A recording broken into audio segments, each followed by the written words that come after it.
নমস্কার, আমি তান্ত্রিক জ্যোতিষ মা জয়া বলছি।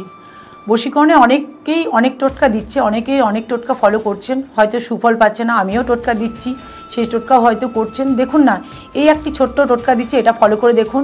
যদি আপনি আপনার মনের মানুষকে আপনার কাছে ধরে রাখতে পারেন বা আপনার মনের মানুষ অন্য জায়গায় চলে আছে সেখান থেকে ফিরিয়ে আনতে পারেন। কিচ্ছু না, পূর্ণিমার দিন আপনি পূর্ণিমার দিন এই ক্রিয়াটা করবেন। আর পরপর কিন্তু আপনাকে মোটামুটি 3টে কিংবা 5টা পূর্ণিমা ফলো করতে হবে। সেটা কি, একদম নর্মাল ব্যাপার। মাটির প্রদীপ কিনে আনবেন, সেই মাটির প্রদীপটি আপনি অবশ্যই লাল কোনো সলতে দিয়ে ব্যবহার করবেন, ঠিক আছে? লাল সলতে দিয়ে আপনি গিয়ে প্রদীপটি জ্বালাবেন। আর প্রদীপটি যখন জ্বালাবেন অবশ্যই প্রদীপটির মধ্যে দারচিনির গুঁড়ো দেবেন।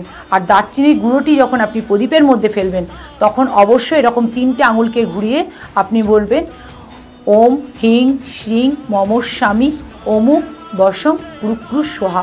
অমুকের জায়গায় অবশ্যই আপনার পার্টনারের নামটি লিখবেন। এই প্রদীপটি আপনি যা আপনার ঠাকুর ঘরে বা আপনার বেডরুমে জ্বালাবেন।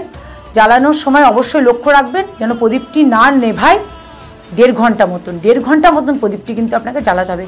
পরপর 3টে পূর্ণিমা কিংবা 5টা পূর্ণিমা ফলো করুন, আপনি অবশ্যই দেখুন সুফল পাবেন।